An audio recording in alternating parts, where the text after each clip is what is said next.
Thanks for joining us at XM.com. This is a Forex Preview video. We'll be having a look at Eurozone PMIs out this week. I'm Christina Marujos. With me today is Senior Investment Analyst Marios Hadjikyriacos. Marios, there is talk that the Eurozone is flirting with a recession. The still raging war in Ukraine increased the cost of energy and supplies, whereas the latest lockdowns in China have brought exports from Europe almost to a standstill. Are the PMIs for April out this week likely to reflect this? Hello, Christina. Well, I think so, but that's not really the forecast from the economists. So let's take a step back. Last month, what we saw in the PMIs was, yes, sentiment got hit and businesses became less optimistic because of the war in Ukraine, but at the same time, you had the rollback of COVID measures across Europe, and that helped to stabilize sentiment a little bit. Now, this time, I think we're going to see a more pronounced hit on business sentiment. So one aspect of it is what you already outlined. The consumer is getting squeezed. If you are a European consumer, you have to pay higher prices for energy, you have to pay higher prices for food. That means you have less money to spend on everything else. Ultimately, that means less consumption and slower economic growth.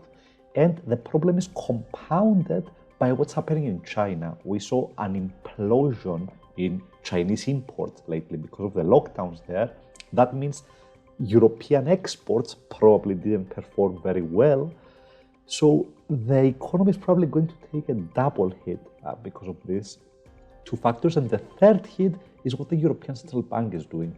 Normally, you would expect the Central Bank to be helping out in the situation, but the European Central Bank cannot do that because of how high inflation is. They have to raise interest rates, and they probably will later this year.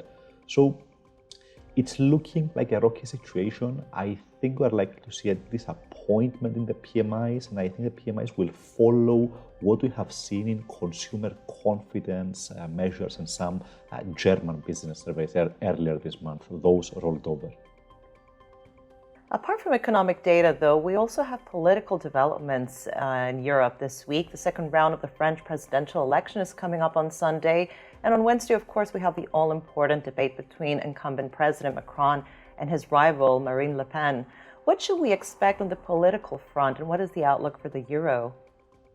Well, the election is definitely interesting. So Macron is leading, but rather slightly. So the race has narrowed. Macron is polling around 53%, Le Pen is around 47%. So it's pretty close, which means that the debate could actually be important.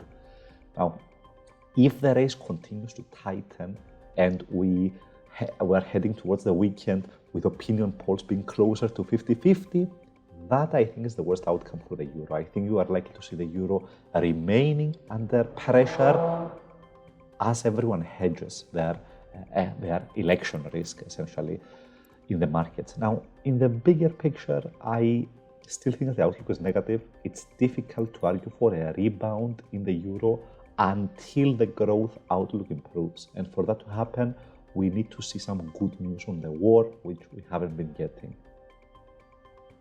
It looks like it's going to be a very crucial week for Europe. Marios, thank you for joining me today. And thank you for watching this Forex Preview here at XM.com.